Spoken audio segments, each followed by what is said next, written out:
भाई बहनों, बच्चा नहीं हो रहा है तब तक तो कोई दिक्कत नहीं, लेकिन जैसे बच्चा गर्भ में आ जाता है ना तो फिर टेंशन ज्यादा बढ़ जाती है। डॉक्टर के पास गए, डॉक्टर साहब ने सोनोग्राफी की। सोनोग्राफी करते ही पता चल जाता है मेरे भाई बहनों, आने वाला बच्चा लूला है, लंगड़ा है, अंधा है, बहरा है, काड़ा है, तिरछा है। कुछ हाईटेक सोनोग्राफी से पता चल जाता है कि बच्चे के मस्तिष्क का विकास हो रहा है कि नहीं, उसके अंदर के ऑर्गन्स, उसके इंद्रियों का विकास हो रहा है कि नहीं। और कुछ जगह तो मेरे भाई बहनों पापी डॉक्टर चोरी छुपे ये भी बता देते कि छोरो है कि छोरी है।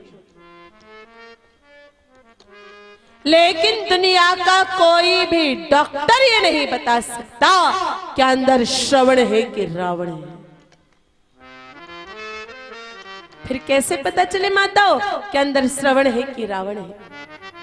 बच्चे के गर्भ में आते ही पता चल जाता है।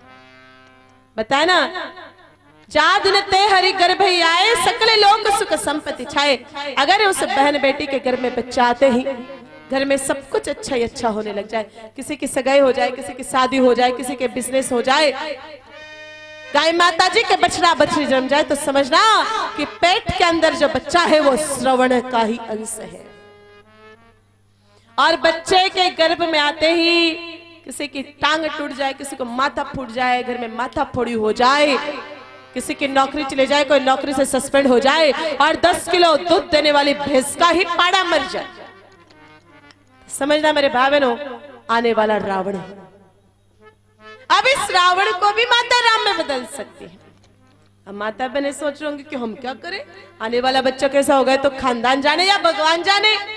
ना ही मेरी माताओं, ना ये भगवान की व्यवस्था, ना खानदान की व्यवस्था है, आपकी व्यवस्था है। अगर भगवान के हाथ में होता तो भगवान रावण और कंस को ही धरती पर क्यों भेजते?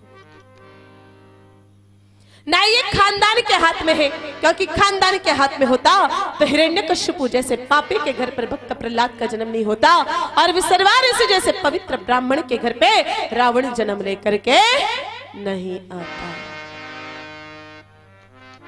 ये तो पूर्णतः माताओं के हाथ की व्यवस्था है। उधर भक्त प्रहलाद भी मां कयादु धर्मात्मा थे, इसलिए भक्त प्रहलाद भी धर्मात्मा हो गए। और रावण के पिताजी बड़े ही ऋषि थे, लेकिन रावण की मां केतकी राक्षसी थी, इसलिए रावण भी राक्षस हो गया। मां का ही असर पड़ता है बालक पर, गर्भ का पूरा असर पड़ता है। महाभारत का युद्ध इस बात का प्रमाण है। जब वीर अभिमन्यु जी माता सुभद्रा जी के गर्भ में थे तो अर्जुन जी ने माता सुभद्रा जी को चक्रव्यूह में प्रवेश करने की कला सिखाई। भगवान जाने माता सुभद्रा समझ पाए नहीं पाई, लेकिन गर्भ में बैठे अभिमन्यु सीख गए। और महाभारत के युद्ध में पितामह भीष्म और गुरु द्रोण जैसे वीरों के सामने मुहाने पर खड़े हो गए। तो मेरे भाई बहनों, माँ का ही असर पड़ता है। माँ चाहे जैसे संतान को जन्म दे सकती, लेकिन कब गर्भ में ही उसको संस्कार डालने पड़ेंगे। माताओं का गर्भ बच्चों की पहली पाठशाला है। जो माँ बच्चे को गर्भ में सिखा सकती वो दुनिया की कोई भी यूनिवर्सिटी नहीं सिखा सकती। मेरे भाई बहनों, जब हम आकार दे रहे उससे समय सब फर्क पड़ता है। कुम्हार मटकिया बनाता है, उस समय मेरे भाई बहनों मटका पक जाए तो उसको आकार देने जाते तो फूट जाता है। इसलिए मेरे भाई बहनों जब वो मटका गीला है तो ही उसको आकार दे सकते हैं। और राजस्थान में कह भी तो है ना कि पाका हंडा की गारो कोनी लागे। तो माताएं गर्भ में जो सिखा सकती वो दुनिया में कोई नहीं सिखा सकती।